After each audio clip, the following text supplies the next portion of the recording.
make sure na pinag-aaralan nyo yung bawat sitwasyon na dumadating sa inyo. Ito yung blessings guys, no? You will be blessed pagdating sa pera, at saka blessed kayo sa mga katrabaho nyo. Parang tinutulungan kayo mga kapiksi, no? Lalo na kung bago pa lang kayo, nahihirapan kayo sa trabaho nyo guys, no? Huwag kayong mag-alala kasi magiging maganda yung connection nyo sa mga katrabaho nyo, and tutulungan nila kayo hanggang sa maging komportable kayo sa inyong pagtatrabaho, mga kapiksi.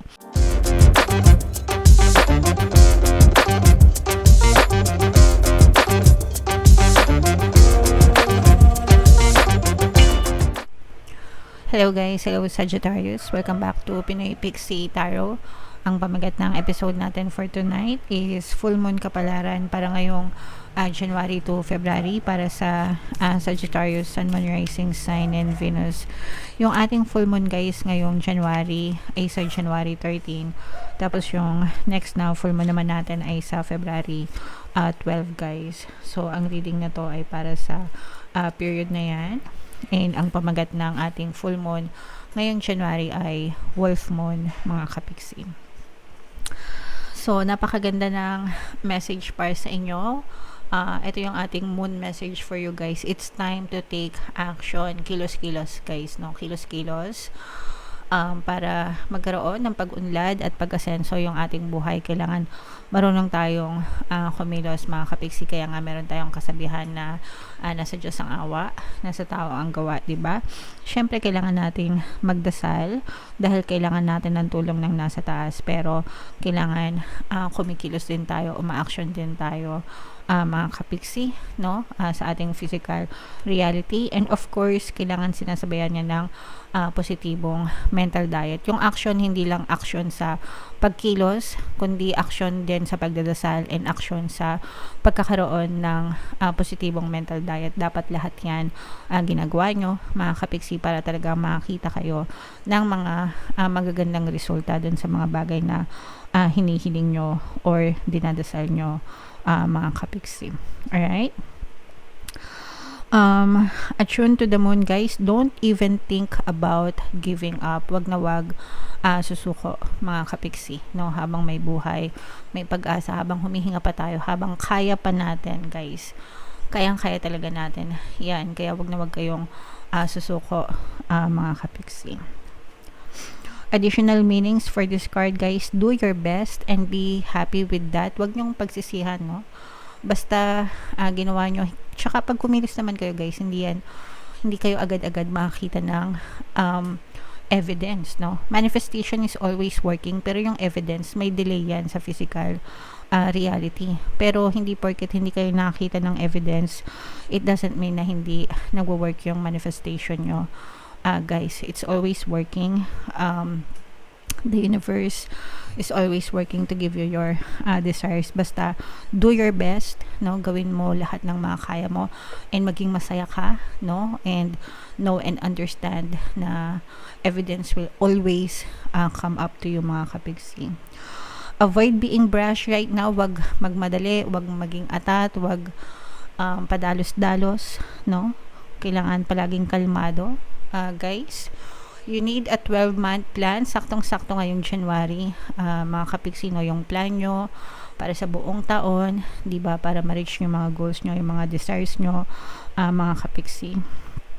Hindi lang hanggang plano, guys, no? Kailangan ini-implement nyo yung mga plano nyo. So, kaya nga, time to take action. Kailangan kumikilos kayo para sa mga plano nyo sa buhay. Okay? A new male is coming into your life. Male, lalaki mga kapiksi. So, it's either para sa love life nyo or para sa kabuhayan nyo mga kapiksi. Pero itong tao na to is maaaring makatulong sa inyo guys, sa mga manifestation nyo. Alright?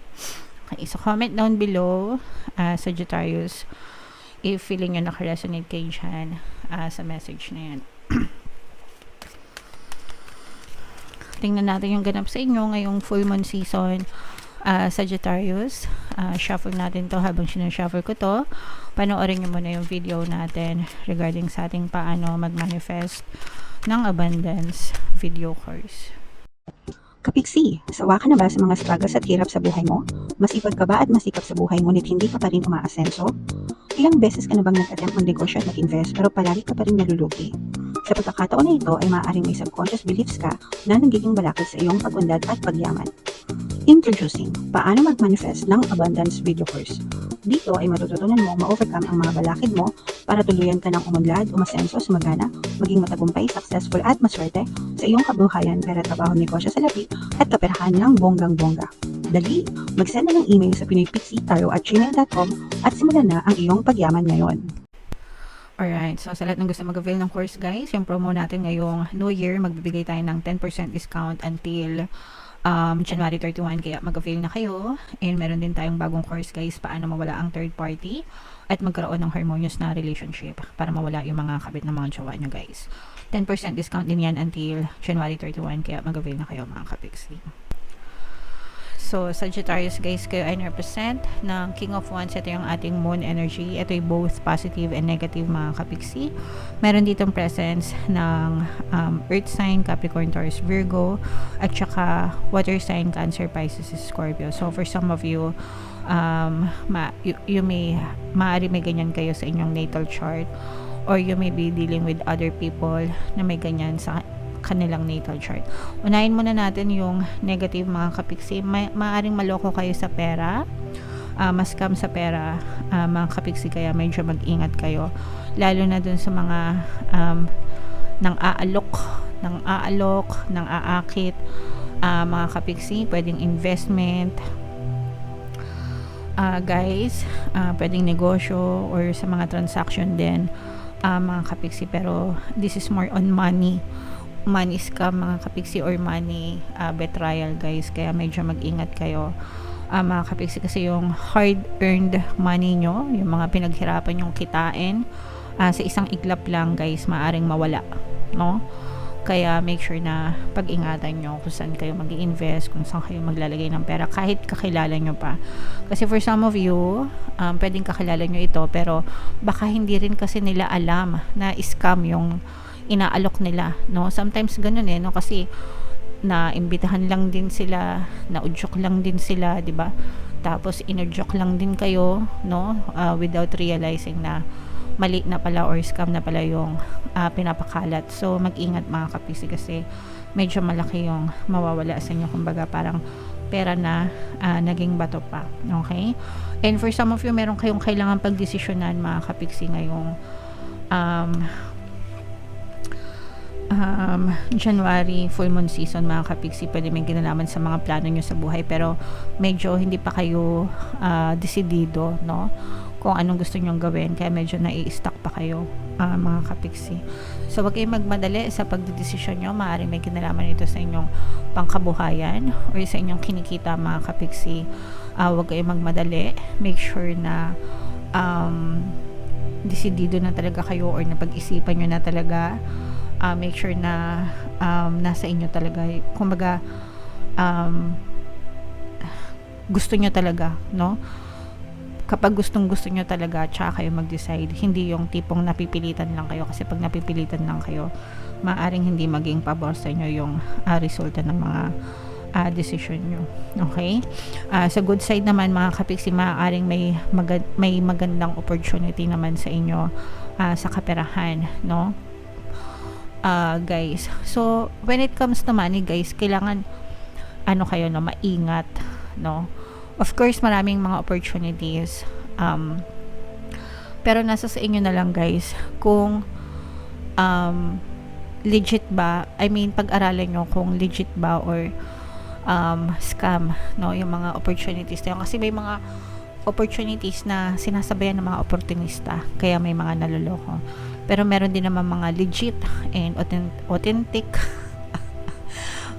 na mga opportunities na pwede nyong pagkakitaan. So nasa sa inyo na yun, nakasalalay mga kapisi, nasa mga pag-aaral nyo. Kaya make sure na pinag-aaralan nyo yung bawat sitwasyon na dumadating sa inyo. Ito yung blessings guys, no? You will be blessed pagdating sa pera, at saka blessed kayo sa mga katrabaho nyo. Parang tinutulungan kayo mga kapiksi, no? Lalo na kung bago pa lang kayo, nahihirapan kayo sa trabaho nyo guys, no? Huwag kayong mag-alala, kasi magiging maganda yung connection nyo sa mga katrabaho nyo, and tutulungan nila kayo hanggang sa maging komportable kayo sa inyong pagtatrabaho, mga kapiksi. And may blessings din na dadating sa inyo sa buhay, guys, no, na parang nararamdaman nyo na parang unti-unti pinupunuan ni universe yung mga kakulangan, no, yung mga kulang sa buhay nyo. Unti-unti pinupunuan ni universe. Parang feeling ko nagbabayad si universe ng utang niya sa inyo, guys, kung feeling nyo napabayaan kayo. Actually hindi si universe yung may utang, kayo yung may utang sa sarili nyo.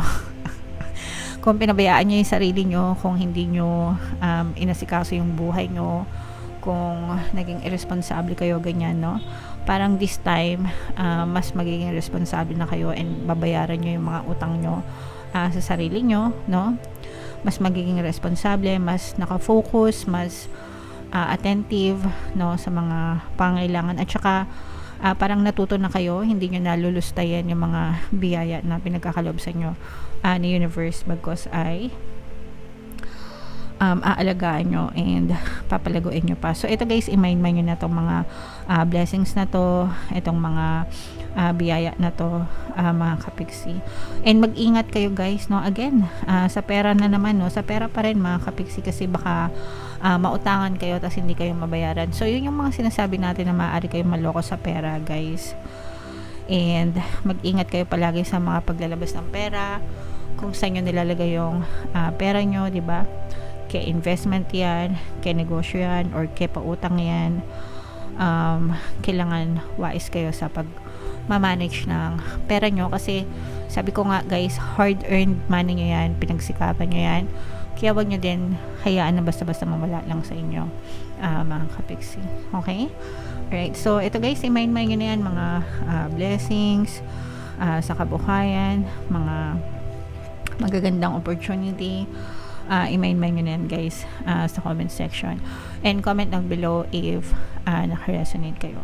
For more tarot readings for Sagittarius, guys, ito yung playlist nyo. Ito naman yung ating success stories ng paano mag-manifest ng abundance video course. Click here to subscribe, guys. Ito yung ating mga pampaswerte subliminals. Thank you for liking, sharing, and subscribing. See you again next time. I love you all. Have a nice day. Bye-bye.